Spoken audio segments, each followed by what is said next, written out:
Hello. Hi. Welcome back to Wheel Takes, a podcast about the Wheel of Time, a series of novels in the fantasy genre, written by Mr. Robert Jordan and ultimately finished by Brandon Sanderson. My name is Gus.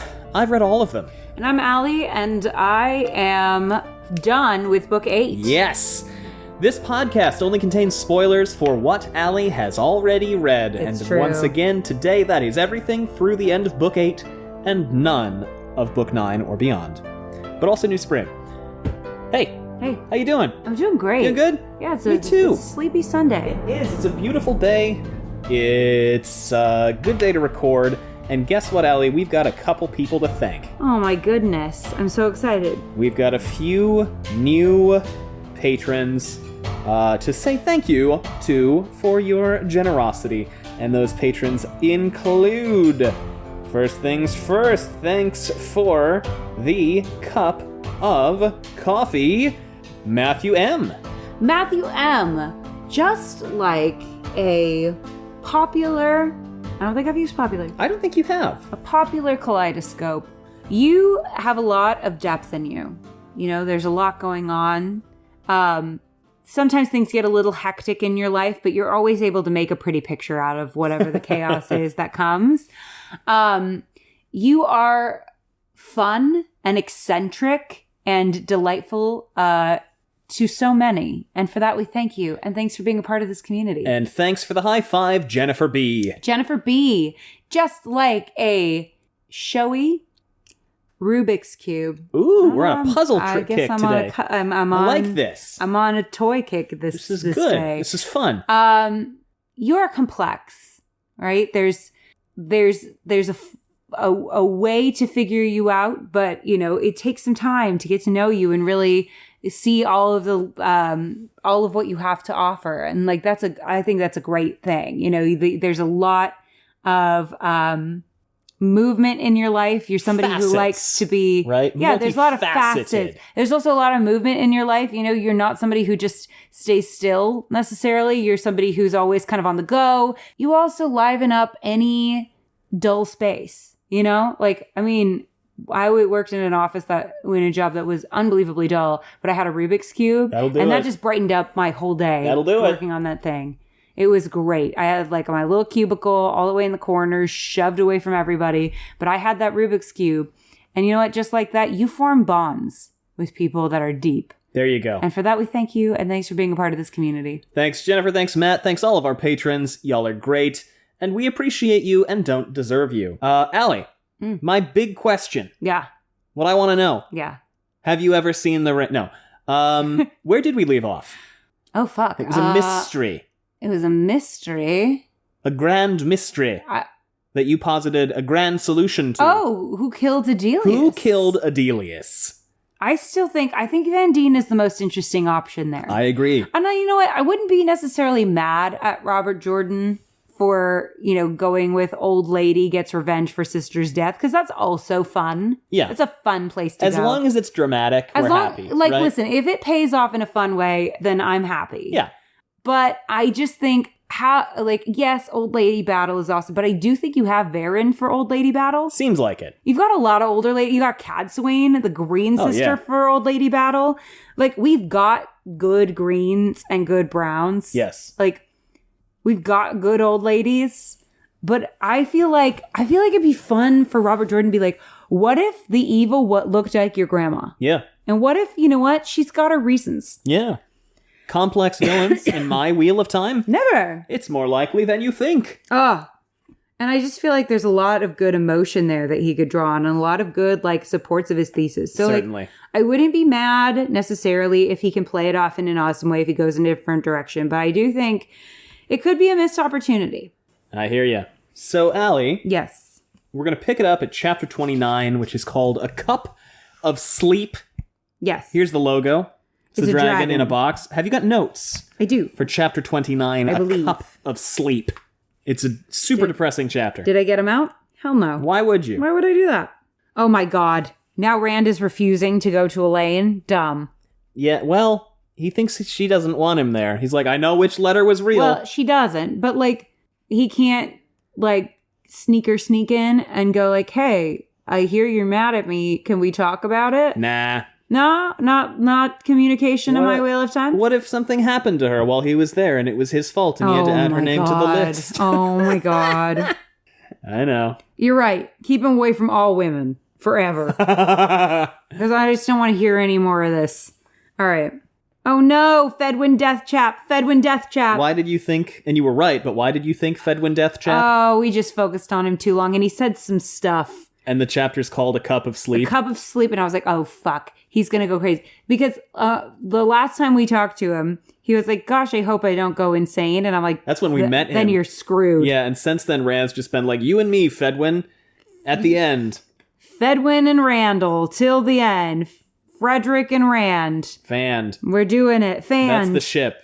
That's it. Fanned. So, yeah.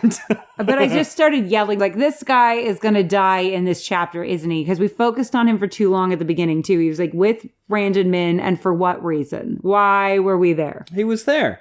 No, he was fucked, is what he, like, there's just times where the camera, I'm calling the POV the camera. Yeah. It lingers on someone for too long. And I go, they're fucked. Yeah. It's called A Cup of Sleep, all caps. Mm-hmm. And Fedwin was the one who first mentioned the death wine. He was. Mm-hmm. It's very sad. Fedwin Death Chap. Oh my God, don't be silly. She took down your dragon banner so she doesn't look like the Nepo baby she is, okay? Yes. It's not cool to be a Nepo baby anymore. It's 2023. Correct. What is happening? Okay. Could you have made that a little less fucking heart-stopping, please? Was this the, when all the Aes Sedai walked in, all of a sudden. Uh-huh. Right? Well, yeah, I was triggered by the last time a bunch of Aes Sedai walked in. Yes, it's highly relevant. It was very concerning. Oh wait, are these the Aes Sedai that Varen interrogated? What the actual F is that woman up to? Yeah. All right, there's a new seed in my teeth and I'm going to figure this out. What is she up to? I look forward to it. Well, because I'm like, who is the bad old lady? Is it Cadsuane? Is it Varen? Or is it Van Deen? Or is it none? I feel like they're setting up Varen and Cadsuane to look like the bad ones so that Van Deen can be the secret surprise third option. Or does there have to be a bad old lady? I want a bad old lady. I think it'd be fun. I agree. It'd be interesting. Cadsuane's got to be the good one because she's too funny. Sure. Yeah, I love her so much. I would be genuinely shocked. And I would be genuinely shocked, honestly, if Varen was a baddie. Yeah. I mean, I feel like she's been sus lately, but she was at the Battle of Two Rivers and like fought on their side. And she seems to be positive sus, right? Because she did all the Sumpulsion in the beginning of the book. Because all of them are like pledging their loyalty to Rand. Fervently pledging their loyalty to Rand. Like at first I was like, what is going on? This is really sus. But now I'm kind of like, okay, so she compelled them to go like say swear to Rand, to we're going to swear fealty. Voluntarily. And that's bad. But also, like, could it be ends justify the means bad? She said, I need to keep him alive until it's time for him to die. Right. Right? Which is true. Because all the prophecies say he's going to die. Gonna die at the so last she's battle, like, I got to keep him alive as long as humanly possible. Yeah, I mean, I feel like she is up to something, but I don't think it's necessarily bad. So that leads me to, again, Van Deen is the bad old lady. Because I just want one because I want an old lady off. Of I course want you an do. old lady battle. Of course you do. Couldn't you imagine Varen, Van Deen, badass. and Cadsuane all going up against each other? That'd be fantastic. That'd be fucking They're the height rad. of magical power. It'd be so cool. Like either Cadsuane and Van Deen, or Varen and Van Deen, or all three, like in some kind of standoff. Like I would fucking go for that. Okay. Yeah. They've all come to their own conclusions on why they should help Rand. Varen really thought of everything. Yes. And then Min also has convinced me that like bad things are not happening from this group. So they'll all serve you in their own way. Yeah. Beeline will bond on an Ashaman as a Beeline. I don't know her name. I called her Beeline. Beldine. Beeline will bond an Ashaman as a warder. A potential way to deal with them being gentled. That could work. Could happen. Or that could be the like, you bonded me? Fine, I'll fucking bond you. You think that could happen? Like a simul bond? Listen, if somebody bonded me, I'd bond them right the fuck back. That could work. Well, it's definitely going to happen with Rand, Avienda, Min, and Elaine. They're all going to create some kind of bond with like Brigitte as the weird fifth wheel. And Alana. And And Luce Theron. Mess. And according to you, Moradin. There's too many people in this relationship. There's a lot of people in that head. Yeah. That came out wrong. Oh my God. And if Rand and Moradin like switch bodies or something, or like That'd be Rand a comes lot. back in Moradin's body because there's like a piece of him still alive in Yeah. Moradin. Mess. That'd be so But like, why overwhelming. would they make Moradin so hot? Good question. So that the women are like, all right. Okay. I I'll mean, buy it. It's an easier transition. Not saying all hot people are the same, but they're all the same. So Serene will have to have a tempestuous love affair. Min says that there's nothing useful in knowing this, but I think that's probably not true because Robert.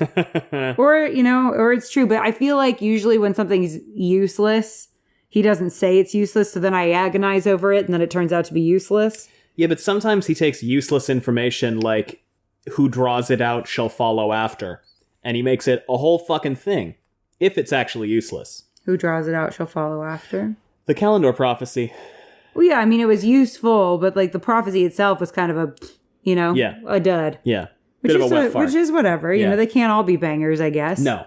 Right? If there's a fucking million of them. There are a lot. Okay. But this love affair could be useful, could be interesting. Nelson, what's her name? I don't know. For realsies? I don't remember. Okay, well, some girl named Nelson will be famous for founding a library. Oh, cool. Is it Nelesian? Nelesian is the guy who got torn in half. He got his throat ripped out by the Golem. Oh, cool. Last book. Remember him? Oh, yeah. Cool. You were devastated. I was, but it was also cool. Nelson will be famous for founding a library. Rand founded a school. Maybe the library will be in relation. I don't know. Reading has become very dangerous in this book. It has. So, I don't know. There's no clarity on... What is her name? With an N? Nasune? Nasune, yeah. Nasune? Yeah. Okay, Nelson. Yes, Nelson. There's no clarity on Elsa. So there's some gal named Elsa. Elsa, yes. Yes, so I guess we'll just have to let it go. But that's gotta matter. And why is she so fervent? Did Varen just run out of ideas? It's also interesting that they're all different Ajas. That is cool, isn't it? They're all different. Yeah. Why? Good diversity in support is good. Yeah, I know, but I think it's to like put in a good word with each Aja. Sure. He's got one supporter in each Aja. Sure. Fervently. But all of them will serve Rand in their own way. Cerelia knows how to play young men. The Forsaken need to take notes or a masterclass. Yeah. Oh, Rand goes, Min will come with me or whatever. And Gus goes, oh, she'll come with you. I was quipping a lot. You were. I you had think I was sick, so you were quipping for me. Yeah. Yes, take Min places and point her at everyone and ask her what she sees. That's what I would do. Yes. Okay, and this is what's annoying to me. The one time Rand's like, I'm going to take you somewhere. I'm going to have you be useful to me. Mm-hmm. It's like, well, good thing you did because she would have fucking died if you hadn't. Will he learn anything from this? No, definitely not. Maybe. Nope. Fuck. What's going on? An explosion happened. Good thing Min came with him. Mm-hmm. Taviran. Because it's the one time. The one time. He's like, you know what? Women's rights. The one time. A man just tried to kill him. Okay, who do we think it is? Well, now we know. Well, hold on. Yeah. If Rand sends Min away after this, I'll lose my mind. Okay, so this whole Moradin body swap is looking more and more promising. On what happened? I don't remember. I'll get there. All right. What did Luce Theron just say? Women can only be kept safe in cages? Go to therapy! But then I realized it might also be like, you can't keep the women safe, dude. Like, there's two ways Multiple to interpret it. One is, we gotta just put them in a cage. And the other one is, don't even try. Don't even try, man. Because you would have to put them in a cage. Yeah. Let them live their lives. Either way, go to therapy.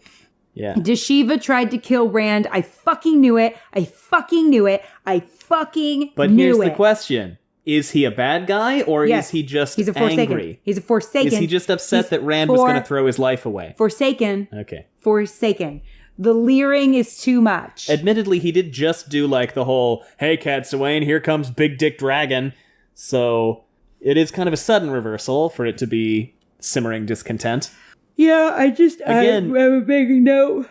No, this guy's like, okay, I'm a simple farmer who's like read some books when the peddlers passed through. What if he was a gentleman I know farmer? How to translate old tongue? He's a gentleman. Could be a gentleman farmer. Shush your trap. I mean, what if he's just Mr. Knightley from Emma? Oh my God. He's not a farmer. Yeah. He's not.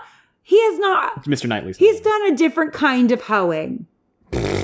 Now, I said, because Fedwin was on screen. Yes. I said Fedwin death chap. You did. Mazrim Taim is thinking about killing Rand. Thanks for the update, Min.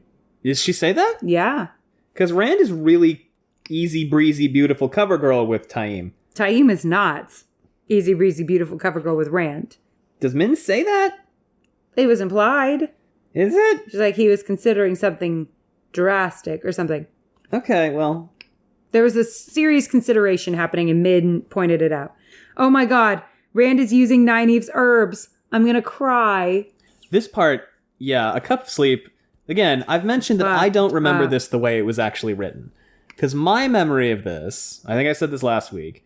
I can't even hear your version. Is that Rand comes back to see Fedwin and Min, and Fedwin has snapped, reverted to about 6 years old, and is like having a tantrum because he doesn't know what's going on. And Min is like holding him and rocking him while he cries and singing to him. Ugh. And like Rand comes in the room and sees this and sees Min looking at him with sheer abject horror and terror while she has to like calmly sing. Well, okay, I'm sorry. If you're Min, right, and you know that like, you know, that men who can channel can wipe out their entire families without even thinking about it. Yeah. And all of a sudden, and this guy's supposed to protect you, which... Yeah. But, I mean, fair in this case. But sometimes it's like... Yeah.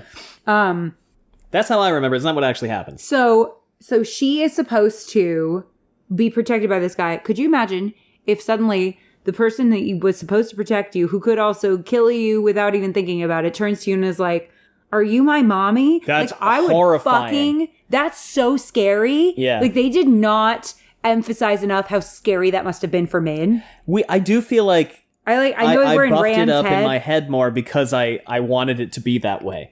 Because it is scary what she described. She's like, he wanted to pull the, walls down and make me a castle and put me in it. That's really scary. Yeah, but, yeah. He was threatening to basically destroy the castle to protect her. I would love to see this from her perspective. Yes. Because, okay, this is what's going to be interesting about adapting the show going forward, right? Is it's so heavily point of view in the books. Yeah. Right? Like the thing about omniscient books, right? Omniscient narrators where they know everything, or first person POV narrators, it's very easy to then like translate that into film because either you just follow one protagonist the whole time or you take a third person omniscient viewpoint. Yeah. But multiple POVs is hard to capture. Yes. Because then you've just got to be like bouncing around between characters. But so you have to manage all of these storylines in a way that makes sense. Yeah. I think that in a way, though, that having that third person camera, that the camera has to be, if it's got multiple perspectives, is going to be really helpful. Because I think that they'd be able to really do, and I think they have to do this scene. It's so fucking I love good. it. It's just one of my favorite scenes in the book. It's so good. They have to do it. And they've really been emphasizing, I think, in the show, the heartbreak of just all of it. Oh, right? yeah. Like, they've really been going into the emotions of everything, even if they're not necessarily always sticking to the plot point. Yeah. And like, go ahead. Sorry.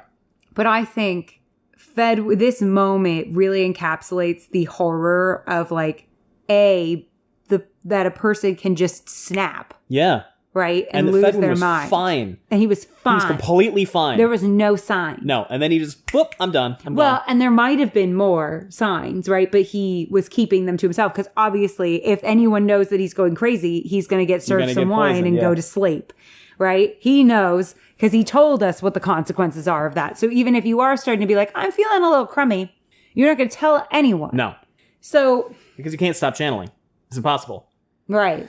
Then meanwhile, you're watching this guy like laughing to himself and puking like The Exorcist. And you're like, we have to keep this one alive. Yeah. It doesn't matter how crazy he goes. This one has to stay okay. It doesn't matter how crazy Rand goes. That's fucking scary. Mm-hmm. That's why, again, Diamond Balls Bashir. Honestly.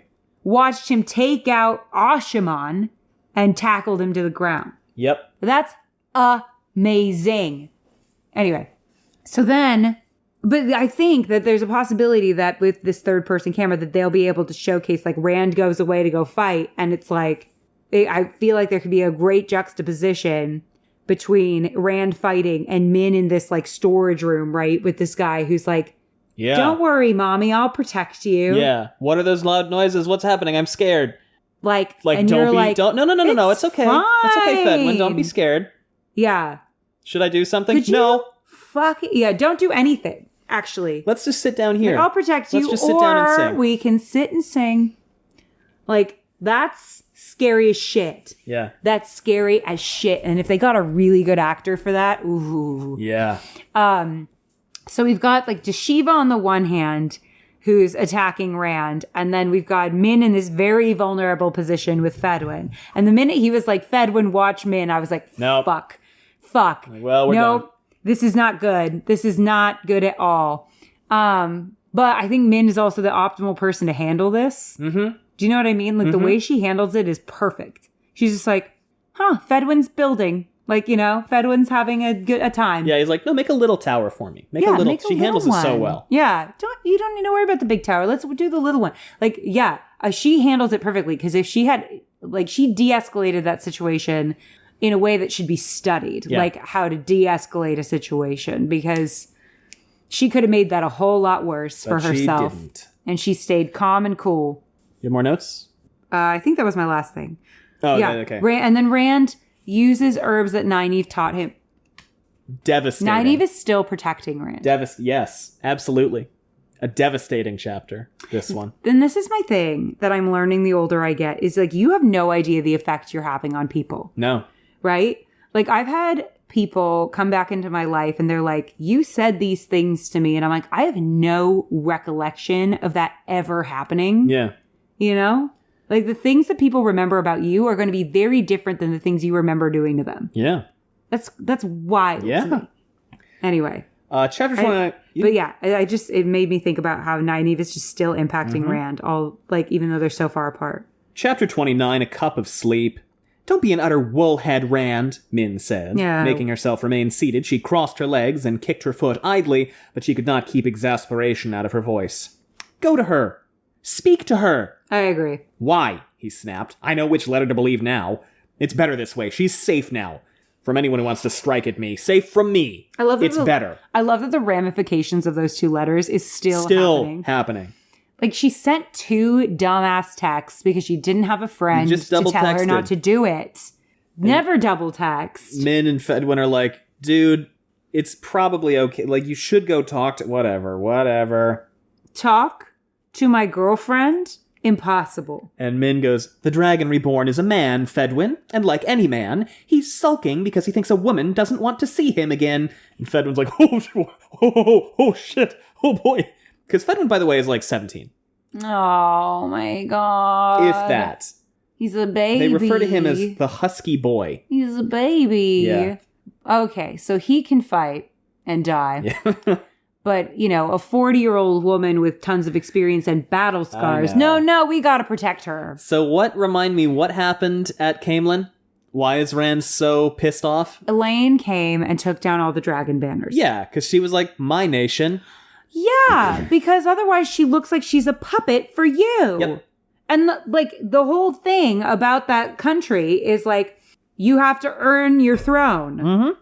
You have to get political backing. Like, you can't just have that throne handed to you. No one's going to take you seriously. And she's already got working against her that she's, all of 20 years old? Yeah, it is the Holy Roman Empire. Yes. It is. You need the backing of the rest of the popular houses. And what's working against her more than that she's 20 is that Ravin actively demolished Morghase's public image for a good year. Yeah. So she had almost no support within the country. These people who would have been like, yes, Morghase is gone, we immediately give the throne to Elaine. But now we've got what's-her-face on the case. Dial-in, yeah. Thank you. Dial-up internet. We've got dial-up on the case. She's going around talking to people going, and everyone's like, yeah, sounds good. Let's support Elaine, right? How long do you think it'll take for her to take the throne? going to be right quick, or is this going to be... I feel like this is going to be a boring plotline that lasts a long time. That's my prediction. I think that the Fayo kidnapping and Elaine succession crisis becomes like why people hate this log. And let's give it one other possible plotline. So we've got the succession crisis, which takes care of like the kin group, right? I guess the sea folk could be annoying. They certainly could. Which is unfortunate because I really wanted them to be cool. We all did. So yeah, I think that's the 3 boring chapters of the 3 boring parts of the slog. Min goes, haven't you twisted yourself into knots to make sure she got the throne of Andor? Which is hers by right, might I add. Didn't you say you wanted her to have Andor whole, not ripped apart like Kyrie and her tear? And he goes, I did, and now it's hers, and she wants me out of it. Good enough, I say, and don't tell me again to stop shouting. I'm not... Then he's like, sorry, I had a Nynaeve moment there. Yeah, that was very Nynaeve of you. Aw. Andor is hers, just as you wanted. None of the Forsaken are going after her now she's torn your banners down, just as you wanted. And you can't believe she's siding with your enemies. Andor will follow the Dragon Reborn, and you know it. You made out so many times. So the only reason for you to be in a snit is because you think she doesn't want to see you. Go to her, you fool! Literally go to her, you two will bang like rabbits. Before you can say 2 words, she'll be kissing you. It's true. Rand is like, no. No, she'll yell at him first, and then be like, kiss me, you idiot. And then all of a sudden, these Five Eyes Sedai walk in, just out of the blue. That scared the shit out of me. I was like, I did not see this coming. How could I be so stupid? Everyone's laughing at me. And then they pledged their fealty, and I was like, huh? So before we get into that, we're going to do a quick ad break.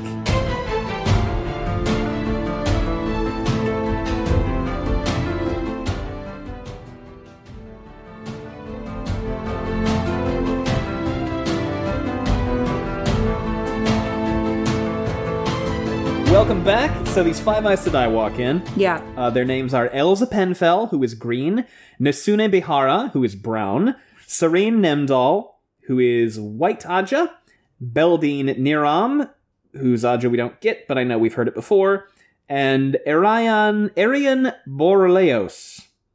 Varen really said They're both green. Those last 2. Varen really said paint with all the colors of the wind. Well, it's green, green, green, brown, white. Green. Oh, I thought they were all different. No, 3 greens, a brown, and a white. Okay, so we got 3 battle Aja. Yeah. That's helpful. Which, good if you want to have them. Research gal. And logic gal. All things Rand will need at this moment. Cerelia goes, these were named the Tsang, Rand al'Thor. I think they feel their shame in the bone now. Arian Borleos was the first to ask to be beaten as you were sunrise and sunset, but now each has done so. That plea has been granted. Each has asked to serve you however she may. The toll for the betrayal cannot be met, yet they know their shame. And they wish to try.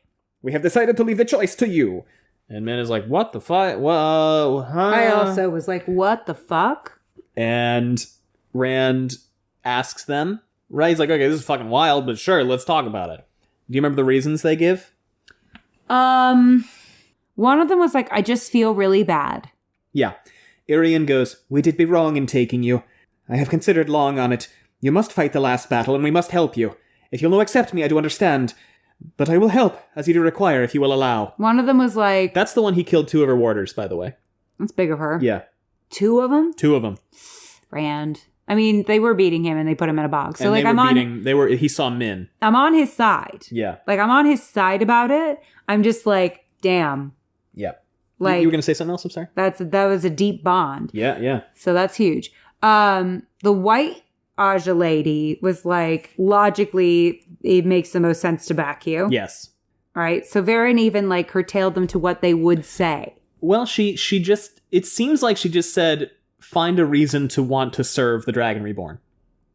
Oh, so she didn't even plant this in her No, brain. I don't think she said, you have to find your own reason. Well, that was probably smart because they could come up with unique reasons on their own. She's smart. Also made a point to humiliate them through the... And do the same thing to them. As much as possible, yeah. Yeah, and do the same thing to them that, like, have them ask to be treated the way Rand was treated. Yeah. So that they could learn empathy.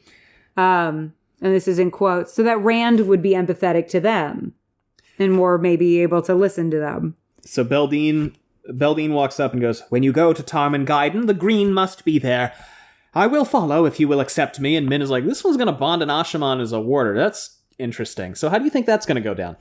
I think that is a logical pairing. Yeah. Right? Like, it's logical to be like, I'm magic, you're magic, we have a special bond. Why not get on the same page at all times? It would make sense for them to work together. The binary sexes working together in my Wheel of Time? Well, I mean, we need that to I think that we need that to happen in order for the chaos to end, right? Yeah. Rojo loves his binaries. He does. I think, but I do kind of agree with the thesis of like, you know what? In order to fix the world, we do all need to come together in some way. Yeah. And like look past our differences. Hopefully those differences that we're looking past are not like, slavery. Yeah, well, it'd be good. Serene goes, "What we did was logical at the time. I say that to explain, not to exculpate. Circumstances have changed. For you, the logical course might seem to send us back to captivity, or even execute us. For me, logic says I must serve you." And Nisune goes, "I want to study you. I can hardly do that carrying stones or digging holes. They do leave plenty of time for thought, but serving you seems a fair exchange for what I might learn." And then Elsa just goes, she goes to her knees and kisses the floor and says, "You're the dragon reborn. You must be there for the last battle. I must help you be there. Whatever is necessary, I will do." And then she starts kissing the floor. Is that the kissing one who the lost floor. orders? No, that's different girl. Arian. This is That's Elsa. That's a lot. She just starts prostrating herself and That's kissing, a lot. going, yeah. That's a lot. And Min is like, "I'm not really sure what's up with her, but she's going to be on your team." That is weird. I would like to know what's up with that. Feverish I will be eyes, they flagging describe it as. Elsa girl. Feverish eyes. Oh no, is this more Massima bullshit? Maybe. Fervent following. Yeah, I get nervous Her about whole anything face fervent. seemed to shine with fervor. Ew. Even Cerelia looked taken aback, and That's Serene's weird. mouth dropped open. Moore gaped at her and hastily returned to twisting his button. Min thought he giggled nervously, almost under his breath. Yeah, it's weird. And Rand is like, "Yeah, all right. She's basically like, "Let me wash your feet with my hair." That's weird. What do you think? How about I put y'all in a fucking box for a week and then we can talk about it? What do you think? How's that sound?" And Elsa goes, "Yes, whatever I must do, I will."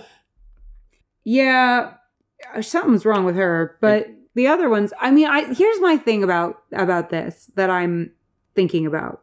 Varen knows that Rand doesn't trust the Aes Sedai. Yes. Including her. He might trust this group. Maybe. Min vouched for him. Because trying to think what her end game with this would be. She knows he doesn't trust the Aes Sedai. So the thing would be, how do we get him to trust some of us? Sure. Right?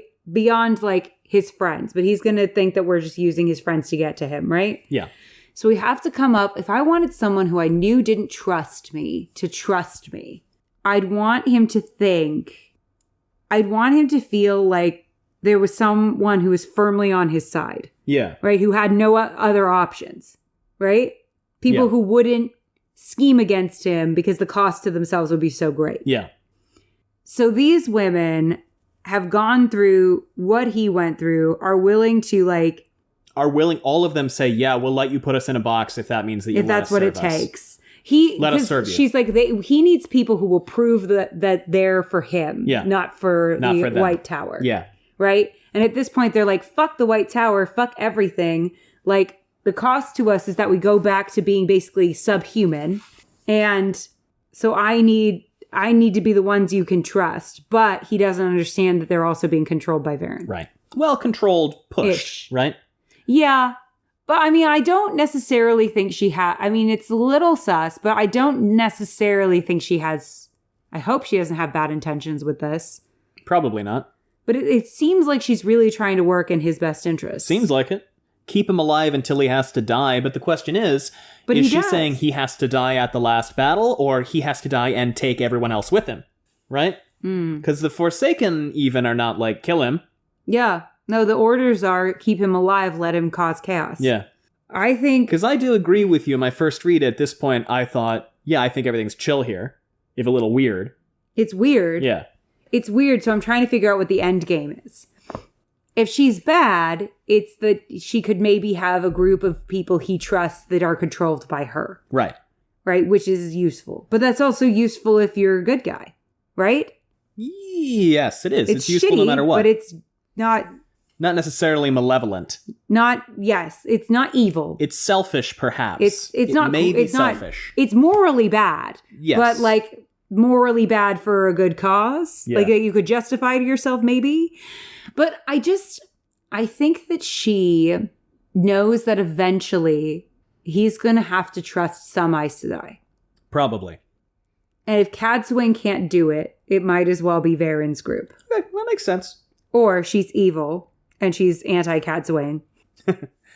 I could see them being paired off one another, right? At first you were like, they fill the same role. And I said, they really don't. That's what's confusing is like, theoretically, he has like two old women. He's got many old women trying to advise him, right? He's got Cerelia and Mies. But Cerelia's kind of supplanted Amis. Yeah, Amis kind of got shoved over to the side because Robert Jordan didn't want to play with her anymore. I mean, for real. So we got Cerelia, Cadsuane, who have formed a team. Yeah. And I trust both of them. Yes. We have Varen, who's been doing some sus things, but can we overlook how clutch she came at the Battle of the Two Rivers? Times. Many times she's defended them. Yeah. So has she proven herself then? Good question. But what role does she serve then? Because Cadsuane's trying to like bring out his humanity. So what is Varen trying to do? What do you think? Well, if we've got Logain bolstering, we need a group of Aes Sedai who would be willing to work with Ashaman. Yeah. Cadsuane's group's not going to do that. Why not? Yet. Why not? Well, because they're men who can channel and they've like trained their whole lives against that. Yeah, but Cadsuane is in the palace with the Ashaman. Now this is going to bug me. Was it possible that, let's think about what we know. Yeah. Cadsuane and Cerelia are like, his mental health is in shambles. Right. And we need to help him figure out his traumas, basically. Not in so many words. And Varen is like, you need to stay alive until it's time for you to die. He trusts the Aiel. He trusts some of them, yeah. Well, yeah, and in order to keep him alive, she needs to have boots on the ground, like people that are with him, helping him. But she knows that he doesn't trust her, but he does trust the Aiel. So if the Aiel say, I get a good vibe, then he'll go from with this it, yeah. group. Like we have basically softened them up to the point where we think that they will serve you unquestioningly. Sure. He's going to trust that. And then on top of that, Min goes, yeah, you know what? They're right. Uh-huh. Because that's the next thing that happens. That's what is going to happen. She has a viewing and sees an aura flashed. Among all of those images spilling around Rand and the women, suddenly an aura flashed, blue and yellow tinged with green, encompassing them all. And Min knew its meaning. She gasped, half in surprise, half in relief. They will serve you each in their fashion, Rand, she said hurriedly. I saw it. Cerelia would serve him? Suddenly Min wondered exactly what in her fashion meant. The words came with the knowing, but she did not always know what the words themselves meant, but they would serve. That much was plain. And Rand goes, oh, hell, fuck yeah, awesome. Shit, yeah, sign up. Y'all are on the team. Let's fucking bounce. Yes. So Varen knew that if the Aiel and Min were able to vouch for a group of people, he would trust them. Yep. Giving her access. Yep. To him. So he lets them swear fealty. Elsa wearing a wide, victorious smile, serene as if stating a principle of logic. Nasune delivered the words as though examining each one. And Rand is like, cool, man. Awesome. Very good. How many more of them do you think are going to come over? To Cerelia. And Cerelia goes, however many are necessary. I think more will come. And they leave. And Min is like, I'm going to read my books again. That's going to be a whole lot of fun. She's a bookworm. Cerelia goes, that woman, Cadsuane Melitrin, is beneath this roof again today. I think she believes you are afraid of her, and Elthor, the way you avoid her whereabouts. And she leaves. She knows how to play. And Rand is like, I'm going to go fucking see what's up with that old biddy right there. Older women, I swear to fuck, they know how to play shit. I am so much fucking smarter already at 30 than I was at 20. Like, That's if I could do it again with, like, also being younger, because I'm 30, so I'm not, like, you know, old. But I am like, if I could redo my 20s, I'd do them so differently. But you couldn't. You don't have the experience. I know, but if I could, you have the ingenuity then. You have the experience now. I'd clean up with what I know now. And it's just... It all comes through... It's all different. But it's just 10 years of difference. Yeah. And I would have 300 years? cleaned up. So... Min is like, I'm going to go. Let's go figure... Come on, Min. This time you get to come with me. We're going to go figure out what's going on. I'm going to point you at her, and I'm going to say, what do you see? And Min is like, fuck yeah. And they go out of the room, and he goes, watch Cadsuane carefully, Min. And you two more. She's up to some Aes Sedai scheme, but burn me if I can see what. I don't know. There's a stone wall seemed to strike Min from behind. She thought she heard roaring, crashing, and then Rand was turning her over. She was lying on the floor, looking down at her with the first fear she remembered seeing in those morning blue eyes. What happened? Explosion. Someone blew up his room. It's described as like a giant hammer hitting his chambers. Proposal going forward. Don't have a specific room. You know? Switch. I feel like that makes you less easy to target. Am I wrong? Yeah. Rand goes... So Min is like, what the fuck is happening? So Rand is like, can I trust you more? Fedwin met his gaze openly. With your life, my Lord Dragon? He said simply. That's what I am trusting you with. Oh. Rand said. Guard her with your life more. All right. Listen, I'll be real. I'm going to be real right now. I don't stand the whole, like, she can't protect herself. But if she truly can't, which she can't, right? Yeah. Not from this. That's a great line. Isn't it great? Like, If they're still in the palace, they'll feel you try to make a gateway and strike before you can finish. Don't channel at all unless you must. But be ready. Yeah. Take her down to the servants' quarters and kill anyone or anything that tries to get to her. Anyone. With a last look down at her... Oh, Light, any other time she would have thought she could die happily seeing that look in his eyes. He went running, away from the ruination, away from her. Ooh. Okay, see, here's the thing. Like, the context matters, right? Because if it were like a if it were a Vienda he was talking about, it'd be like, she can fucking handle it, right? She can fucking do it. And yes, he did see her die, and yeah, it was traumatic, and yes, I understand why he wouldn't want to, but also... she could come. She can handle herself. Yeah. Oh. Hey. Sorry. But Min, but like when you're someone who genuinely could not defend yourself, no. This is hot. Anyway. Moore patted her on the arm with a dusty hand and gave her a boyish grin. Don't worry, Min. I'll take care of you. Stop. Oh my god. So we switched to Rand, and this is a battle. It's a fun battle. How's the battle? It's good. It's a good battle. Rand runs up. Well, it's kind of funny because he takes him by surprise a little bit. So a few things happen before he's running around. Okay. Lews Theron starts screaming about Ilyena. I should have sent Ilyena away. She would have lived. And, okay. Well, okay, I did it this time, okay? And we're running around, and everyone's freaking out. Fuck my kids, though. Right? Fuck Luz Jr., I guess. The palace is blowing up, and... Hey, there's an Ilyena Jr. as well, probably. He's like, good, Alana's not here, that's good, and he kind of makes like a fire and air bubble around himself so he can't be seen, and he watches a bunch of maidens run by, and he's like, I will happily let you come with me, to himself, anytime there is anything you can do. All right, but here's the thing. You did not do that before. No. So... Like, I get it this time, because, like, truly, like, what could they do? They can do absolutely nothing in this scenario, yeah. It also does make me feel feelings that we've basically rendered the maidens useless. I know. Because when it's a magic battle, they are completely useless. Yeah. I mean, here's the hope, is that, you know, some non-magic things come as well to deal with. I guess, yes. I guess that's the hope. So he keeps running, he keeps looking around, he keeps on hiding so the maidens don't see him, so they just get out of the way.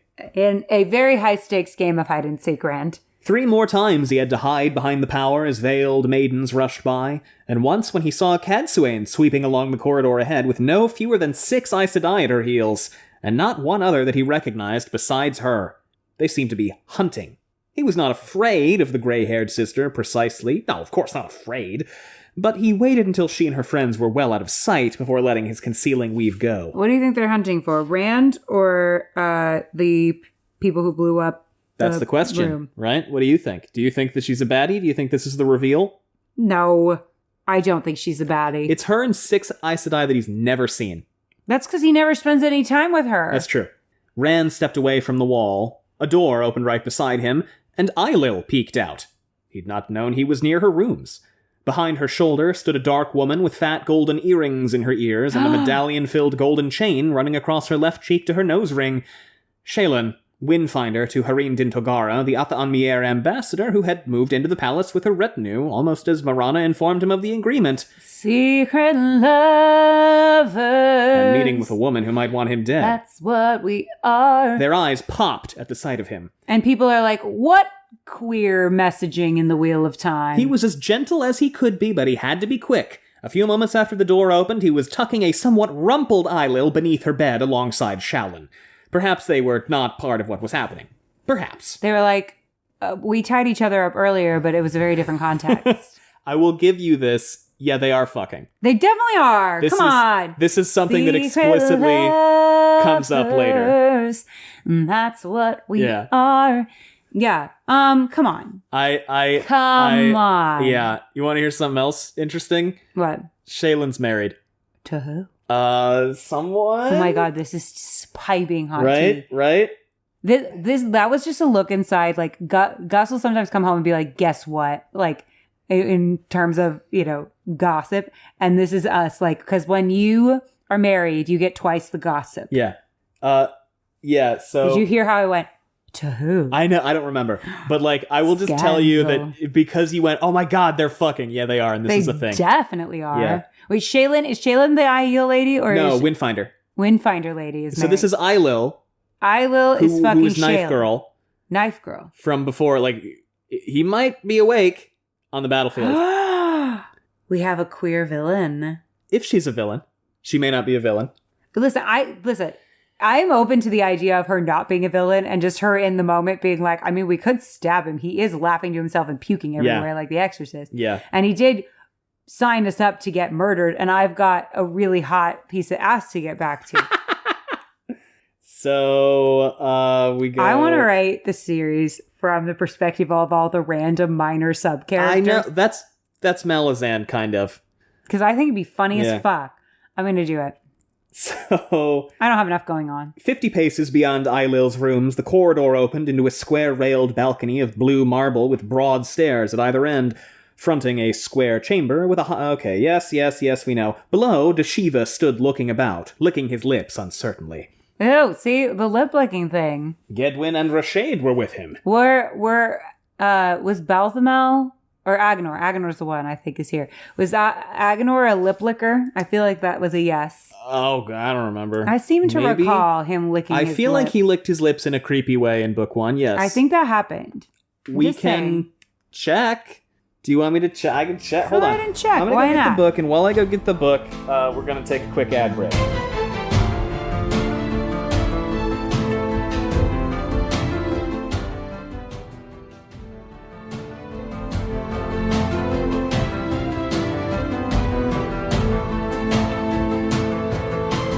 Welcome back. In reality, I just turned around and picked the book up off the shelf, but, All right, let's see here.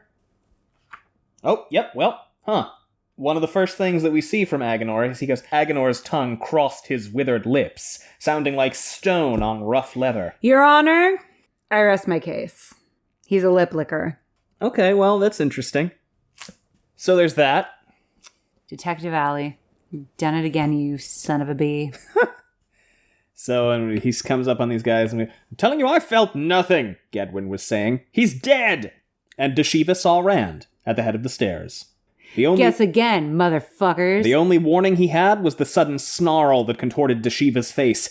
Deshiva channeled, and with no time to think, Rand wove, as so often he did not know what. Something dredged from Luz Theron's memories. He was not even sure he created the weave entirely himself, or whether Luz Theron snatched it Saidin, air and fire and earth woven around himself just so. I mean, this is a time to kind of let him do his thing. You know what I mean? Yeah.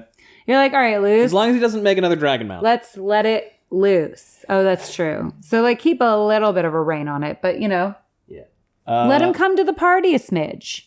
So it's a magic battle, it's a kaboomy boom. And So there's a Gedwin and a Fedwin?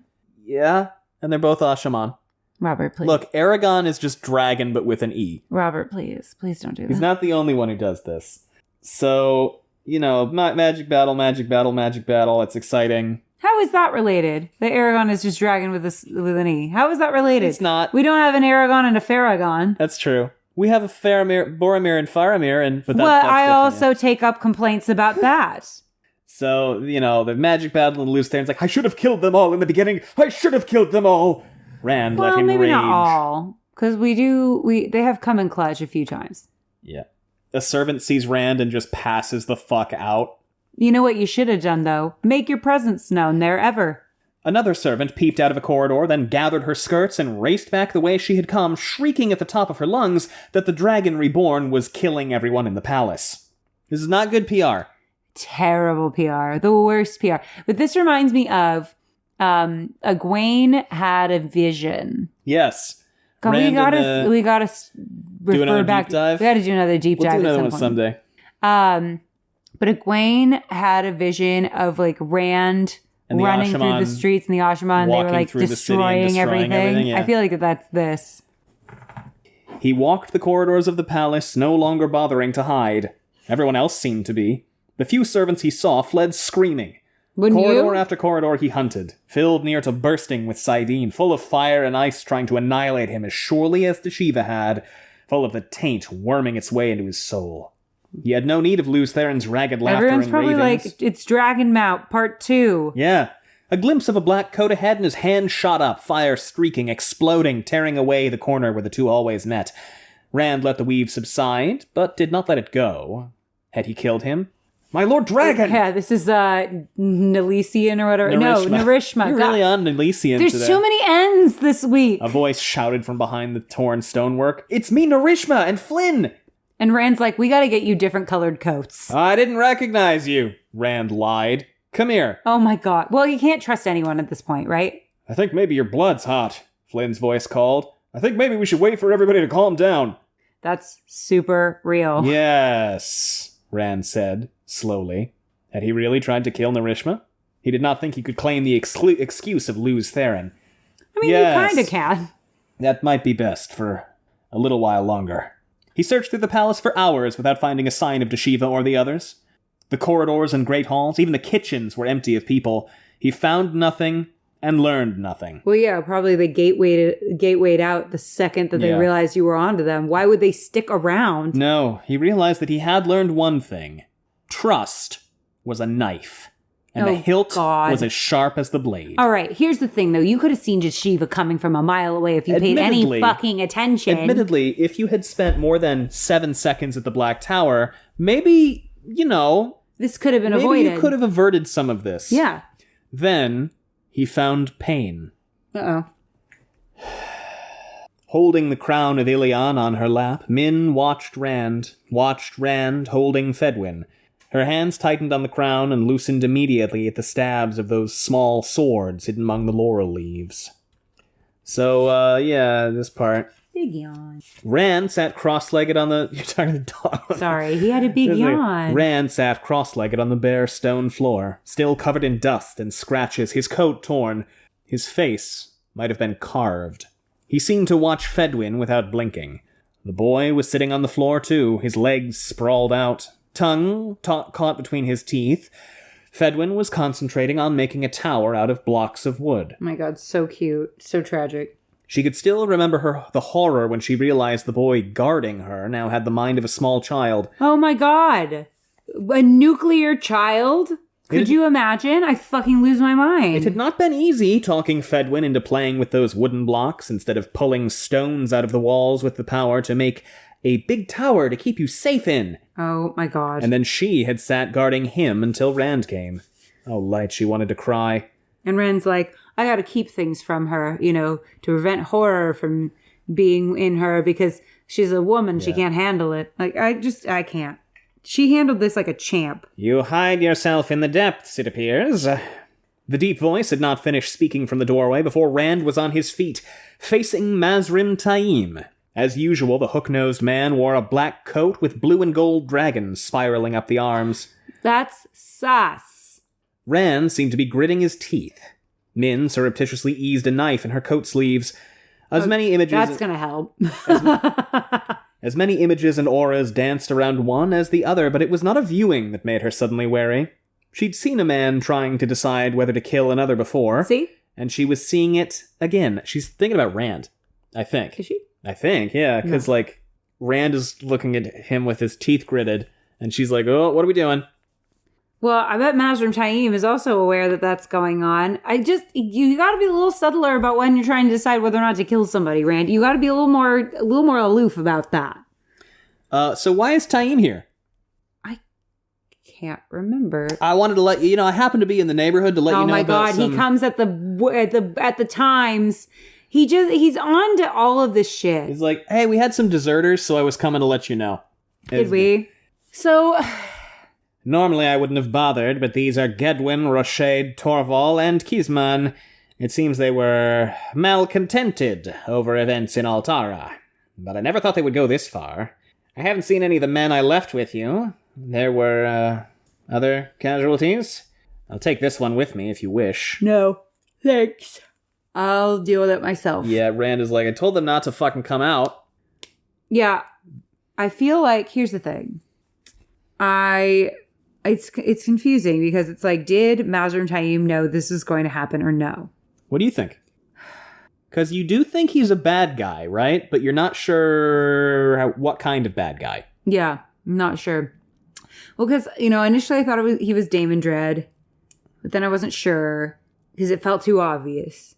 So then I zeroed in to Shiva being Agonor, which I am pretty confident in right now. But I think Damon Dread's game was like, let me align with Rand. But that's why Luce Theron is so reactive to Mazrim Taim all the time. And is like, kill him, kill him, kill him. Okay. I mean, granted, he's like that with all most of them, yeah. Well, I'd be interested to see who he was like that with. He's like that with almost all of them. Yeah, but he's like especially snarly. Yes. When Mazrim Taim's around. Yes. And he mentions Damon Dread a lot when Mazrim Taim's around. He does, and they do look similar. We have established that. We've established that they look similar.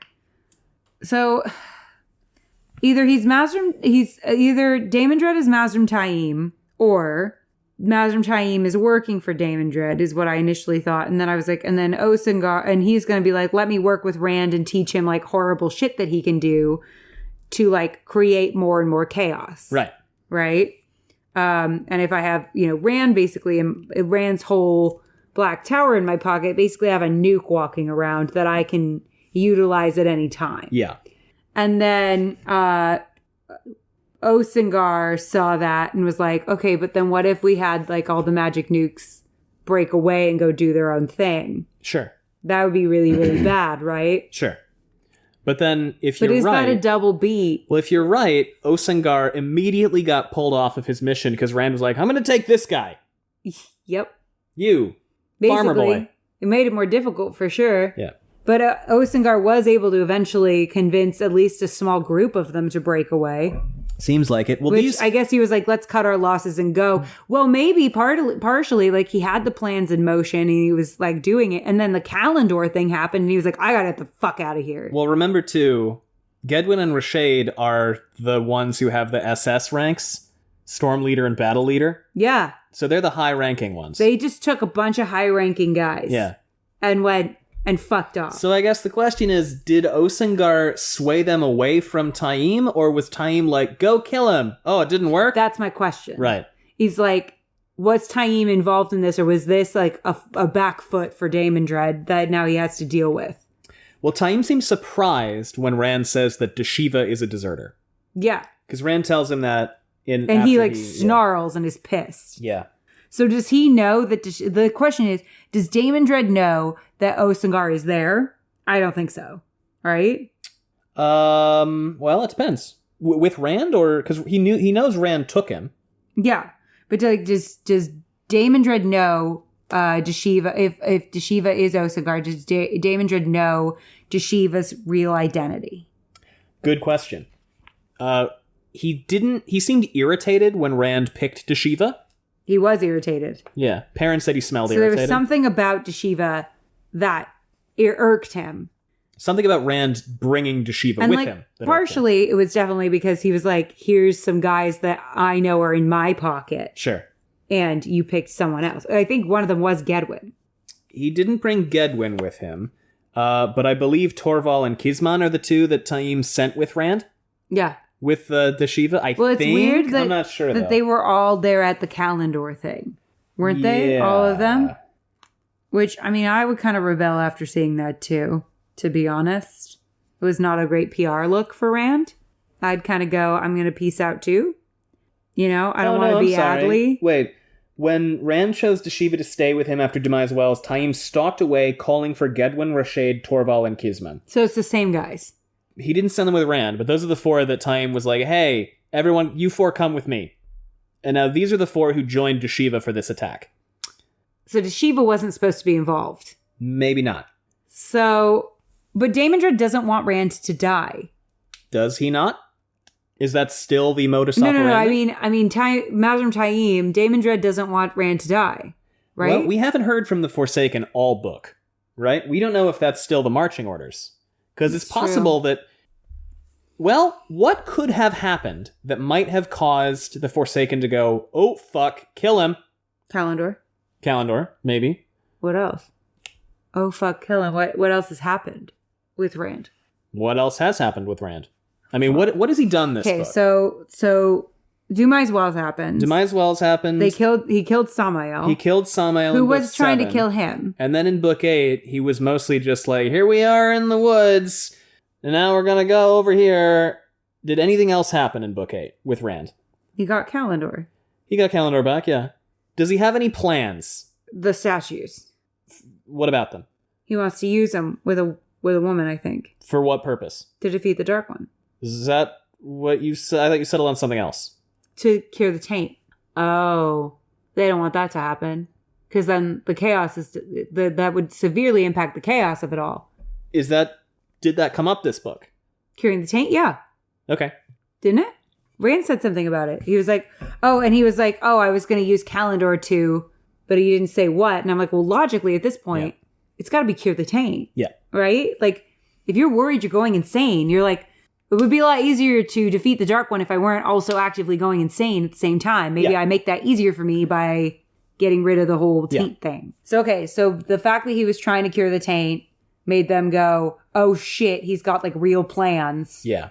We got it. And he's got Kalendor, so he could theoretically do it if he has...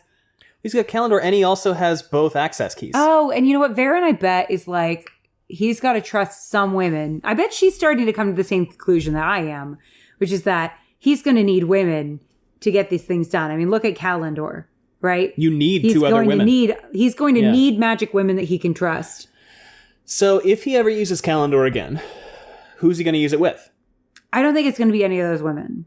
Like, I think it's got to be like a dramatic, interesting moment, right? Probably, yeah. Well, I mean, it could be those women, but I feel like we're being set up for like a Rand, Egwene, Nynaeve, Elaine, Avienne. I mean, he's got so many magic women around him. Yeah.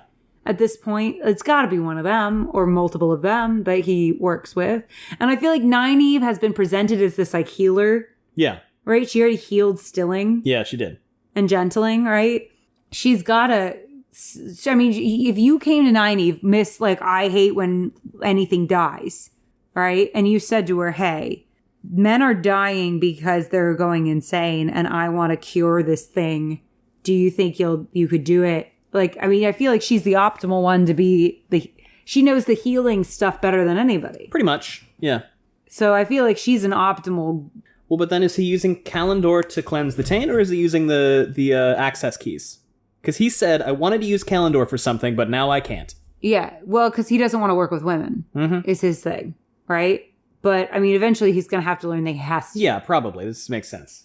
And, like, these women in his life, there are plenty of magic women in his life that he can trust to work with. He's just not thinking of them in that way. Yeah.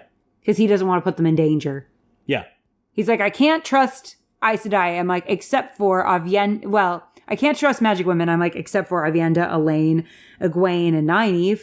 Yeah. who are 4 incredibly strong women who can channel. And I think if you're right about Moiraine not being dead, if she comes back, would he trust her? She just bodied someone through a door. If he doesn't trust her, I'm lighting him on fire. That's fair. If he doesn't trust her, he deserves death. So yeah, I feel like that'd be 5. That's plenty. It's a good number. And then, I mean, listen, if one of them, I mean, she's like, oh, if they serve each other, or they're going to serve him in a way, right? I mean, what more powerful statement for the Aes Sedai is there than I'm going to bond a person that you're afraid of? Yeah. And say, like, I'm hooking my wagon to this. Yeah. I'm hitching. We're working together. Yep. Like, that could start a trend. Could. You've done a very good job of distracting me from the sad part of this chapter, but I'll take care of Fedwin. Fedwin more, Taim. Not this one. He actually backed to the small table to pick up the silver cup sitting among the lamps. Min's breath caught. The wisdom in my village could cure anything, Rand said as he knelt beside Fedwin. Somehow he managed to smile at the boy without taking his eyes from Taim. Fedwin smiled back happily and tried to take the cup, but Rand held it for him to drink. She knows more about herbs than anybody I've ever met. I learned a little from her, which are safe, which not. Fedwin sighed as Rand took the cup away and held the boy to his chest. Sleep, Fedwin, Rand murmured. It did seem that the boy was going to sleep. His eyes closed, his chest rose and fell more slowly, slower, until it stopped. The smile never left his lips. A little something in the wine, Rand said softly as he laid Fedwin down. Min's eyes burned, but she would not cry. She would not. You're harder than I thought, Taim muttered. So that's fucking sad. Really fucking sad. Yeah. And then we can get back into the other stuff, and he's like, hey, Dashiva's a deserter. And he's like, really? What the oh, fuck, really? Fuck. Okay, interesting. Yeah, he snarls. Dashiva? Taim snarled, his eyes widening in surprise. It'll be as you say, when next you visit the Black Tower. That quickly he recovered himself, all polished stone and poise once more. How she wished she could read her viewings of him.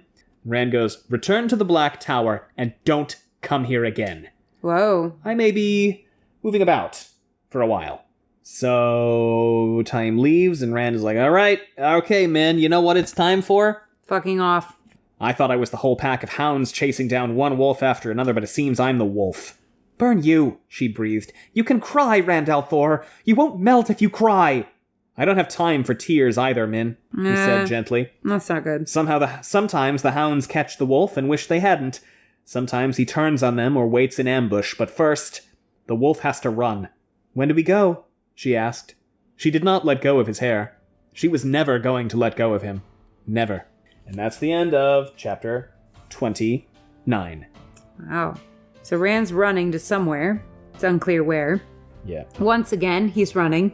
As per usual. He's got to run sometimes. I mean, I'm on his side here. Like, right now, if he stays there, he's a sitting duck, right? He's got to... But this will greatly interfere with Cadsuane and Cerilia's plans. Yes, because now he's going to be rabbiting for a while. But for now... But not to Camelin. No. So where would you go? Could go anywhere.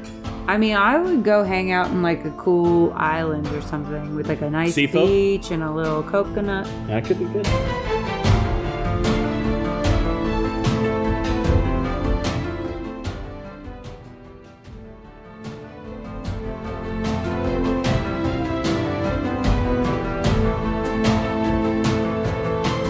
Chapter 30, Allie's Hope Beginnings, and it's the second to last chapter. This is the chapter logo. What is it? A wolf. Wolf, do you have notes? I do. I do not think this chapter will take as long because much less happens. Only 3 chapters left. Actually, it's 2. 2 chapters for Fael to get kidnapped. And we just got to a Perrin chapter, all caps. I've never rooted for someone to get kidnapped before. He left Fael at the camp. Yeah, I know. You just got more and more excited. Oh, what's her name is here. Oh, good. Aram is fascinated by Massima. Game recognizes game. I'm sure that's going to end real well. Yeah, that's going to be really fucked up. Should I move forward? Aram kills an innocent. Anyway, in bingo, Massima is going to fucking walk to Kyrian. This part. Robert, why? Robert, We've done enough walking. You invented something to make it so we don't have to walk. He invented 3 different kinds of fast travel. I can't. Petey, save us. He was awakened by our groaning. Yeah. You have got to be fucking kidding me, Bobby. Jim, no. We're with Fail and they're out in the woods falconing like morons. Vane and Shiat are with her. Then I got scared that they were going to die because I'm like, how does my girl get kidnapped in this case? I'm nervous. Fail, everything's going great. Oh, did Suroth hang out with Massima? Apparently so. Fuck. I fucking knew it. Woo! We're all very excited. You scared the dog. Oh, I'm sorry, Pete. Yeah, it's okay. He's happy. Allie, chapter 30, beginnings. I don't think this will take a ton of time. Watch as there's an hour left in the episode. Perrin chap, holding his fur-lined cloak close with one hand, Perrin let Stayer walk at the bay's own pace. The mid-morning sun gave no warmth, and the rutted snow on the road leading into Abila made poor footing. He and his dozen companions shared the way with only 2 lumbering ox carts and a handful of farm folk in plain dark woolens. Cool. Okay, so Grady and Neil are there. They're having fun. They're making jokes. Balwer is being prissy. His Aes Sedai are with him. Perrin is like, it was the right idea to not bring Fail, isn't it? And Machira is like, yep. She's still going to be pissed off about it because women. Oh my God. And they like slap each other's backs and, jerk each other off a little bit or whatever. Stop. I hope this isn't how you talk about me when I'm not there. No! God, no. I hate that kind of shit. Like, if you're going to act like that about your spouse, like, you don't deserve to be married. And Perrin is like, yeah, now that I'm yelling at her more, Saldean relationship dynamics, we're going to move on. Ugh. And welcome to another special episode of Wheel Takes. No, we've already done this one. We special episoded this We're not doing it. Go back if you want to hear it. They get to the city and there's some people kind of like barring the way. And they go in, and not barring the way, because anyone can come in, because, free city or whatever. Balwer goes off to gather intel on his own, and Perrin's like, yeah, he'll be fine. Which is true. Yeah, he will be fine. If there's one person I trust, it's Balwer. It's Balwer. He will live through anything. He's like a cockroach. Perrin had no worries about the dried-up little man going off alone, even here. For a secretary, he managed to learn a surprising amount on these forays of his. He seemed to know what he was about. Oh, he definitely does. This is a quick-thinking person. So Perrin he finds where Massima is. I've come with a message for the prophet from the Dragon Reborn, he announced. When none of the men moved, he added, my name's Perrin Ibarra. The prophet knows me. Balwer had cautioned him about the dangers of using Massima's name, or calling Rand anything but the Lord Dragon Reborn. He was not there to start a riot. Well, that's good, because Nynaeve did not have the same feelings last time. Holy shit, he knows the holy fuck, this is so cool. If you will come with me, Master Ibarra, the woman said calmly, you and your friends, I will take you to the prophet of the Lord Dragon, may the light illumine his name. And Perrin's like, oh my fucking God, it's Rand. Dude, come on. Isn't this the queen lady? No, we already have her with us, right? Don't we? Oh, yeah. So Perrin goes to see Massima, and there's a lot of description in this chapter that I'm just skipping. Mm-hmm. Massima goes, so it is you. I did not think you would dare show your face. I know what you've been up to. Hari told me more than a week ago, and I kept myself informed. I know about you murdering men who've come to the Lord Dragon. I know about you trying to carve out your own kingdom. Yes, I know about Manetheren. About your ambition, your greed for glory. You've turned your back on... And then Karel and Adara took their hoods down. They're like, hello, we're Aes Sedai, stop. Yeah. And Perrin's like, well, you weren't supposed to do that.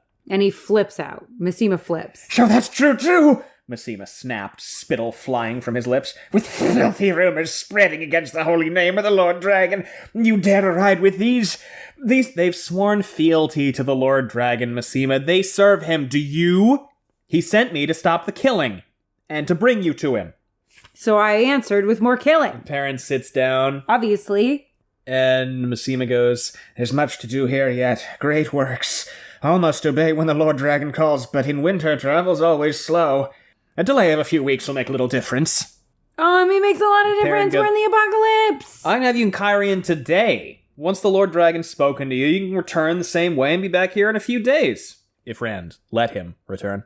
Massima actually recoiled. Baring his teeth, he glared at the Aes Sedai. Some contrivance of the power? I will not be touched with the power. It is blasphemy for mortals to touch it. What? Perrin came close to gaping. But Rand. The Dragon Reborn channels, man! The blessed Lord Dragon is not as other men, Ibara. He is the light made flesh. Okay, but he also said, I'm going to start a group of men who can channel, and also I'm working with Aes Sedai. Like, so obviously that's not a problem, and you have gone Looney Tunes. I will obey his summons, but I will not be touched by the filth these women do. And Perrin is like, Literally- I hate everything. So what? Literally, all I would do as Perrin is I would make them form a gateway and just shove his ass through it. What was your reaction when you heard Massima go, we're walking to Kyrian? No, we're fucking not. But Allie, we've only had, this is only book 8. We're fucking not walking to Kyrian, Gus. We're not walking to Kyrian with fucking Massima. Are you shitting me? We're going to create a gateway and drop kick his ass through that gateway. I would gateway into Rand's bedroom and be like, Rand, Massima's refusing to come through. Will you tell his ass to fucking go through the gateway and stop being a fucking asshole? And then Rand would be like, yo, Massima, I'm the person you supposedly follow. If you don't get your ass through that gateway in 5 minutes, I'm going to come and drop kick you from here to Kyrian. Admittedly, Rand's kind of hard to find right now. I understand, but Perrin doesn't know that. That's true. That's what I would do. I would drop kick him through that gateway. Do you think Massima is earnest in his zealotry, or is he, for lack of a better term, putting on airs for his own advancement? I think he is earnest in his zealotry and also putting on airs for his own advancement. I think it's both. Yeah. Porque no los dos. I think he is legitimately off his rocker. Perrin goes, then we ride, prophet, but no delays. The Lord Dragon is very anxious to talk with you. I'm anxious to speak with the Lord Dragon. May his name be blessed by the light. You're going to get executed. His eyes flickered toward the two Aes Sedai. He tried to hide it. That's why he wants to walk. Actually smiling at Perrin, but he smelled grim. I am very anxious indeed. Why is he so grim, though? Isn't he just about to meet his hero? Shouldn't he be, like, fanboying all over the place? So we switched to Fael. Would my lady like me to ask one of the handlers to bring her a hawk? The dog is trying to lie down on a rolled-up scrap of cloth. There is a dog bed right there. He is lying down on a rolled-up blanket. That's dogs for you. There you go. They don't make sense. So they're falconing and hawking. Last time we saw falconing and hawking, it was also with Morghese. And I don't think it went well then either. No. Hawking had been Aliandra's idea, but Fael had not objected to a ride through this sparse forest. Blah, blah, blah, blah, blah. Bane and Chiad had insisted on accompanying her, but they squatted nearby, Shufa wrapped around their heads, watching her with disgruntled expressions. Sulin had wanted to come with all of the maidens, but with 100 stories of Aiel depredations floating everywhere, the sight of an Aiel was enough to send most people in Amadicia running or reaching for a sword. There must be some truth in those tales, or so many would not know an Aiel, though the light alone knew who they were or where they'd come from. Yet even Sulin agreed that whoever they were, they had moved on east, perhaps into Altara. Nah. They've got 20 guards. They did not, in fact, do that. They've got 40 guards. That was not enough guards. Fael thinks about Saldean marriage dynamics, and we're just gonna move on. No. And she thinks about Barrelane, and we're just gonna continue on. And they think about hunting and falconing and hares, and Arella and Lucille come up. Mm-hmm. And Perrelane, not Barrelane, Perrelane. Perrelane? Perrelane, no. Not Barrelane, Perrelane. There's a Perrelane? Perrelian, I guess. Perrelian? Yes. Stop it. And she goes, my lady, there are other letters. The prophet Massima has begun meeting with the Shan-Chan. And they're like, oh, well, what the fuck? This is bad. We gotta tell Perrin. Okay. So we've got Massima meeting with Surath. Surath's definitely meeting with the Shan-Chan. May or may not be Surath. Is he meeting with Surath explicitly? Why did I come to that conclusion? Because Surath is the head Shan-Chan that you know. I thought they were right like, he was seen meeting with a woman that matched this description. I don't think so. Maybe I'm just making shit up. Maybe I just like the drama. No, you're right. We talked to 3 farmers who saw a large flying creature land 4 nights ago, my lady. It brought a woman who was taken to Massima and remained with him for 3 hours. Oh yeah, that's definitely Surath, right? Probably. Okay, so here's the deal. I think so. Maybe Massima's like, the dragon has like become tainted somehow, so I have to murder him or some shit. Some shit. Like, oh, there's always some shit. But I mean, Massima could be faking. He could be. He could also just be like, I don't want y'all to fuck me up, so can you go around? Could be. I'll give you all the women. He hates the power, right? Right. He might be like, I'll give you all the channelers. So we just walk through. Yeah. Okay. So we've got, and Suroth we know is working with someone because the Shan knew way too much about some shit having to do with Rand. Who was it? The campaign. The Black Tower. She knew too much about the Black Tower. The whole campaign, yeah. Yeah. So she's working with somebody, and we know that she in the past has worked with Leandrin. Yeah. Well, she's a dark friend. Well, that is clear. Yeah. That is clear. But like how is Massima factoring into the equation? Oh, and she definitely knows stuff about the Shido? No, maybe. I don't think so. The Shido factored in somehow too. But regardless, she sucks. I think I must ride into Abila, Fail said. Alejandra, take Megden and Berylane with you. Parilian, Arilla, and Lucille will accompany me. A man screamed, and everyone jerked. And so the Aiel attack. That's not a good time for everyone to jerk. No, Bane and Chiad Vale. And Fail goes... I was stressed. Fail goes, someone must get this news of Massima to Lord Perrin. One of you must reach him. Ride like fire. All of you ride like fire or die here. And then they all charge, and she's riding through the snow and running, and Swallow goes down. Swallow probably breaks a leg. And it's very sad. A veiled Aielman loomed up before her as if out of the air, chopping at her wrist with a stiffened hand. Her knife dropped from suddenly numb fingers, and before she could try to draw another with her left hand, the man was on her. She fought, kicking, punching, even biting, but the fellow was as wide as Perrin and a head taller. Oh, it sucks. She could have wept with frustration at the humiliating ease with which he handled her. So, and then of course, because... That is a scary thing. Yeah, it is. As a woman, if you ever like even like play fight with a male partner, and they're like really good at beating you, you're like, fuck, that's scary. So, because of course all the guy shine gets stripped naked, because, you know, why not? And so he strips her naked. Robert's like, you know what's been missing from this? More forced nudity. We miss it. We love it. We need it. Parilian is a guy. Why did I think Parilian was a woman? Parilian was a guy. And dead. And now dead. And Bane and Chiad have also been taken, Guy Shine, and they're kneeling there. Thank God. And he throws Fail down next to them, and Chiad goes, "This is not right, Shido." And Bane goes, "She does not follow Giato. You cannot make her Guy Shine." And a woman goes, "The Guy Shine will be quiet." And someone else goes, "I say again, Ethelyn, this is foolishness. We travel at a crawl in this snow. There are too many armed men here. We should be moving east, not taking more Guy Shine to slow us further." Also, they stripped him naked in the snow? Yes. Sounds like a bad plan. Sit on once more Guy Shine, Roland.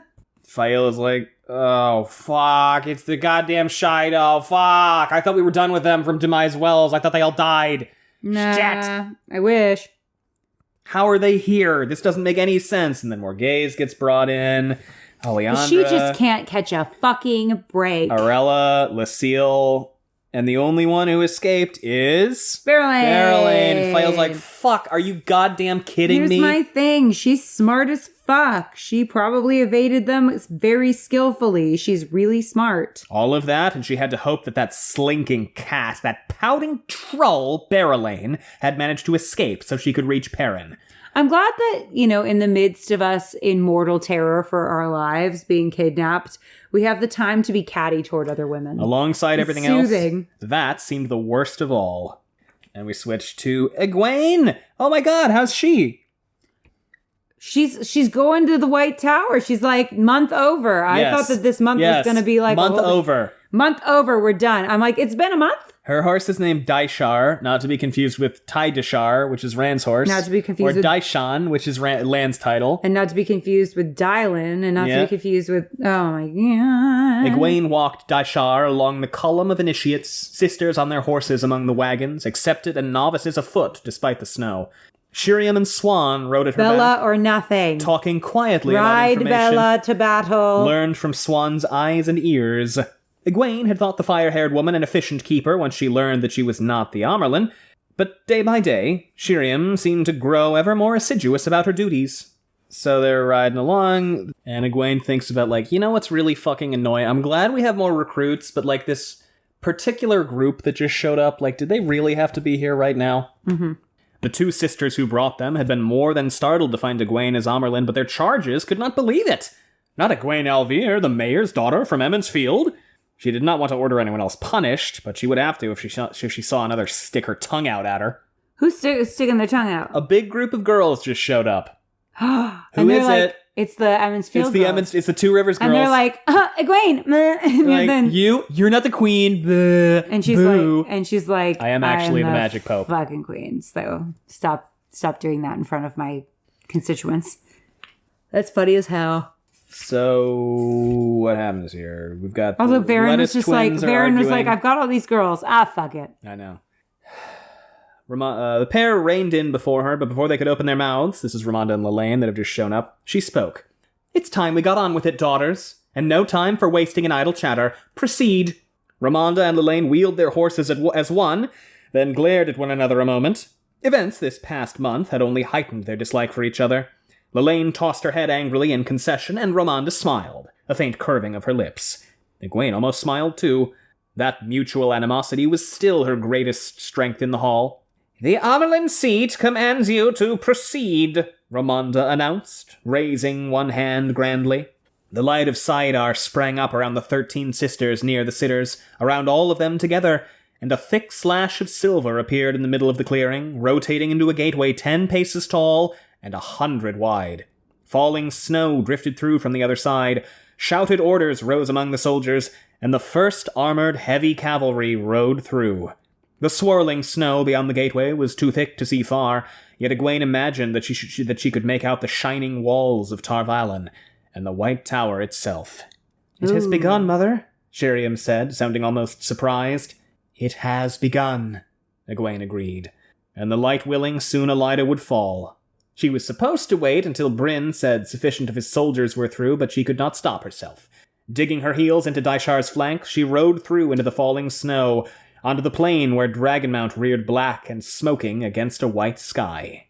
That's the end of Chapter 30, and Chapter 31's... Woo! How could the slog happen after this? Chapter... No, I'm serious. I know. It seems like everything's set up. I know, I'm excited. Now, Chapter 31 is really short. I don't think I have any notes for it. No, so. you don't. Nothing. Maybe you do. Do no. you? No. My last thing is I fucking knew it. Woo. Winter winds and winter snows slowed the passage of trade across lands where they did not end it until spring. And for every 3 pigeons sent by merchants, 2 fell to hawks or weather. But where ice did not cover the rivers, ships still sailed, and rumor flew faster than lightnings. Holy run-on sentence, Robert. 1,000 rumors, each throwing off 1,000 seeds that sprouted and grew in snow and ice as in fertile soil. At Tar Valon, some stories said great armies had clashed, and the streets ran with blood, and rebel Aes Sedai had stuck the head of Elida Aroyhan on a pike. No, Elida had closed her hand, and those who survived among the rebels groveled at Elida's feet. There had been no rebels, no division of the White Tower. It was the Black Tower that had been broken, like Ali had said it would, by Aes Sedai designs and Aes Sedai power, and the Ashaman hunted Ashaman across the nations. The White Tower had shattered the Sun Palace in Cairhien, and the Dragon Reborn himself was now bound to the Amerlin seat. Her puppet and her tool. Some tales said Aes Sedai had been bound to him, bound to the Ashaman, yet as Ali also said they might be. Yet few believed that, and those few were ridiculed. Arthur Hawkwing's armies had returned to reclaim his long-dead empire, and the Shan-Chan were sweeping all before them, even to driving the Dragon Reborn from Altara in defeat. So Altara is where he's going, right? That's where he was. Oh, my bad. The Shan-Chan had come to serve him. No, he had cast the Shan-Chan into the sea, destroying their army utterly. They had carried the Dragon Reborn away to kneel before their empress, Tuon, who was going to hook up with Mat, The dragon reborn was dead, and there was as much celebration as mourning, as many tears as cries of joy. I think that's also going to happen. Across the nations, the story spread like a spiderweb laid upon spiderweb, and men and women planned the future, believing they knew the truth. They planned, and the pattern absorbed their plans, weaving toward the future foretold. The end of the 8th book of the Wheel of Time. Boom. Kaboom. Book 8. Done. Good? Yeah. Good. What's going to happen now? Fuck if I know. I'm supposed to get a bingo card together, and I'm like, where do I even go from here? Rand's fucked off to somewhere. Elaine's succession crisis can only fill up one square. You could get specific if you wanted to make, like, sub-predictions about what's going to happen in that plot. I'm going to do that. I'm going to get specific. Then we've got Egwene attacking the White Tower. Very exciting. They're going to defeat Elida off-screen. No, You think? I'm just kidding. I hope not. The first time I read this, I was like, did we miss the battle? Because chapter 31 is like, I heard there was a battle. I was like, did we skip it? It was the Calendar. No, because they said that they put Elida's head on a pike. I was like, did we miss all of this? You read back, I didn't put it past him. I was like, did we skip that? Are we just to accept that it's over? I don't think they're going to... That seems like a lot for Egwene to do, to kill Elida. That would be a lot. That's a lot. I feel like she'd still Elida. Maybe. What's the next book? If the main events of this book were, Perrin getting to Messima, Elaine getting to the Bowl of the Winds, Elaine getting to Caemlyn, and Rand pushing the Shan-Chan back, but also losing power. Because this is really the first book where Rand has a net loss, right? Yeah, like a real big loss. Yeah. What's next? What's going to happen? What's the big stuff? Is Rand going to continue his decline, or is he going to I don't think that fucking off is going to work out for Rand as well as he hopes. Sure. That's probably going to be a thing. Like, maybe he fucks up. You know what? This is what he does. He fucks off to an island with the sea folk, and he's like, I'm going to just hang out here. Cool. We'll see what this Coromor shit's all about. And then, the sea folk are boring somehow. Like, somehow we're going to take pirate people and make them dull. How? We'll find out. Then we've got Elaine. Maybe Tom will finally do something here. You think he's going to get a plot? Maybe he'll help. He's still in Abu Dar. Why the fuck is he in Abu Dar when she needs him? The one moment she's finally like, yeah, actually, Tom would be really fucking useful in Caemlyn. He's like, I actually just fucked off to Abu Dar to sit for a book. More like 3 so far. What the fuck? Okay. Because he was there in 7, he's there in 8. Well, Elaine's gonna do stuff with what's-her-face. Egwene's attacking the White Tower. Hopefully that will be really interesting. Mm-hmm. Nynaeve's getting railed by Lan. Good for her. So they're busy. We're all very happy for her. What else has happened? Well, Bane and Chiat are Guy Shane. That sucks. Yeah. So are Perrin, Gall, and Talonvor going to go after them? But they also have Messima. So is Perrin going to be like, hold on, wife. I'm going to get Messima to walk. Again, open a gateway, drop kick him through it. That would be a better idea. But you have to assume he's going to bring a lot of rabble with him. Well, we've got our own rabble. Yeah. Well, let's see. Like, our rabble are trained soldiers, and his rabble are, like, random nobodies. Miscellaneous reavers. Miscellaneous assholes. So, like, I like our chances. Yeah. Well, that's why he wants to walk. That's really why he wants to walk, is he wants to bring a fuckload of people with him. I also think as soon as he meets with Rand, all of his power is gone. Totally. Right? Because as soon as he meets with Rand, Rand's going to go, hey, thanks for, whatever you did. Now go to sleep. Well, he's kind of like a televangelist, right? Yes, like, that's what I was... Like, so I feel like he and Rand are not going to vibe. I'm just feeling that. I'm feeling like Messima's going to get executed, and that's going to be a whole mess. But not before Aram, like, does a bunch of fucked up shit and starts collecting ears or whatever. Because he's like, I finally have a violent mentor who will take me under his wing. Yeah, he gets real excited when he looks at him. That doesn't feel good. And this is why I've been saying for books now, Perrin, you got to get that kid under control. Yeah, that would be a good idea. But Perrin's like, no, I'm going to avoid it because I'm Perrin. And now we're going to just cause bigger problems. Because when you avoid your problems, you cause bigger problems. That's what happens. You got to face them head on. You got to be like, this is a problem. Yep. Because otherwise you are avoiding a problem that's just going to get bigger. Yep. Guess what? Aram's a problem that's going to get bigger. Yep. What else? What other plots are happening? Matt is stuck under a wall. Hopefully he gets out next book.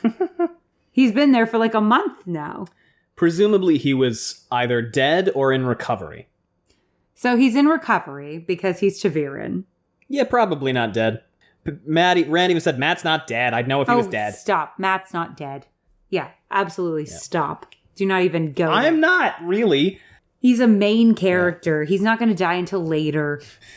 No, he's not going to die. Perrin's going to die. Perrin or Egwene, or both. That's my bet. Regardless. And Lan, maybe. That's book 8. And as always, we're going to take a week off between books. And we'll be back here sometime in April. Are we still going to do Hunger Games? Yeah, because I want to keep reading that dramatically. And because they're shorter and easier to do. Fair. Very fair. And the Wheel of Time episodes are less easy to do. But yeah, everyone, have a happy April. We're not gone for all of April. We're just gone for a week with this particular series. And we'll see you on the other side.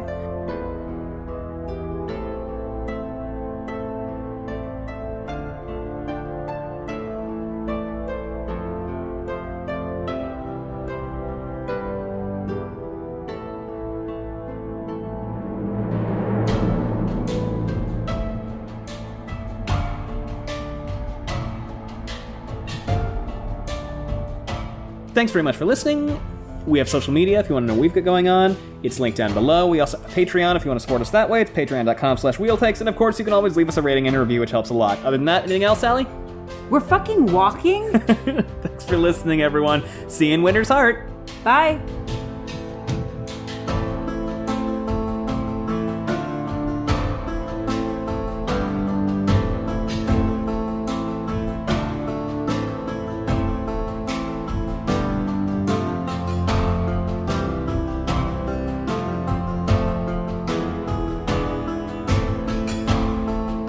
Thank you again for listening. This was Wheel Takes with Allie and Gus.